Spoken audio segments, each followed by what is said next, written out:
আজকে দেখতে পাচ্ছেন আমরা আরও একটি নতুন সাইকেল মডিফিকেশন করে নিয়ে এসেছি আপনাদের এই ভিডিওতে।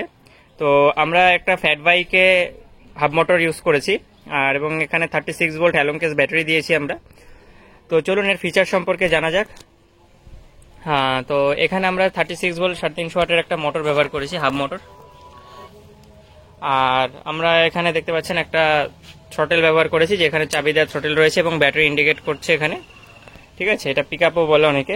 আর এখানে আমরা একটা স্পিডোমিটার ইউজ করে দিয়েছি, যেখানে স্পিড, কিলোমিটার, মাইলেজ সবই দেখতে পাবেন।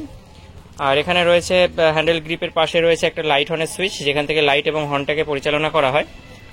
তো এই সাইডে দেখতে পাচ্ছেন আমরা দিয়েছি একটা 4 এলইডির একটা ফগ লাইট, ঠিক আছে। এপাশে ইনবিল হর্ন রয়েছে, আমরা এখনো সিলটাও তুলিনি। আর আমরা ফ্রন্টেই লাগিয়েছি হাফ মোটরটাকে, যাতে ওখানে গিয়ারের কোনো প্রবলেম না হয়, গিয়ার আমরা হাত দিইনি। আর এখানে ডিটাচেবল ব্যাটারি দিয়েছি, 13 অ্যাম্পিয়ারের একটা ব্যাটারি দিয়েছি, যেটা 40 কিলোমিটার আপনারা মাইলেজ পাবেন। আর এখানে আমরা একটা কন্ট্রোলার বক্স দিয়ে দিয়েছি মেটালে, যেহেতু কন্ট্রোলারটা হিট হয় বাইরেই থাকবে। আর এটার মাইলেজ আমরা বলে রাখি, এটা 40 মাইলেজ দেবে এবং টপ স্পিডটা কিন্তু আমরা হাই স্পিড মোটর করেছি, মোটামুটি 40 to 45 এরকম স্পিড উঠবে।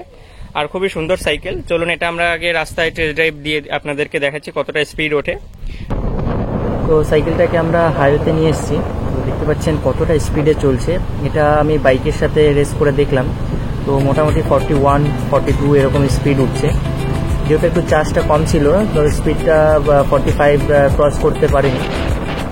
তো এখানে দেখতে পাচ্ছেন বাইকে প্রায় 41, 42, 43 এরকম স্পিড উঠছে, মানে যাকে বলতে পারেন একদম হাই স্পিড সাইকেল। যেহেতু এটা ফ্যাট বাইক, তো সেই ক্ষেত্রে আমরা ভাবলাম যে এটাকে হাই স্পিড সাইকেলে মডিফিকেশন করাই যায়, যেহেতু এর ফ্রেম খুব ভালো ছিল।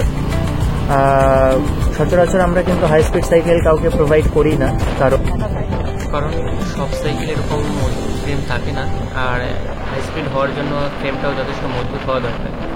তো ফ্রেন্ডস, আজকে ভিডিওটা এই পর্যন্তই, দেখা হচ্ছে নেক্সট ভিডিও। আর আমাদের চ্যানেলে নতুন হয়ে থাকলে অবশ্যই আমাদের চ্যানেলটিকে সাবস্ক্রাইব করবেন এবং পাশে থাকা বেল আইকনটি অল করে রাখবেন, যাতে এরকম নতুন নতুন আপডেট সবার আগে আপনাদের কাছে পৌঁছে যায়।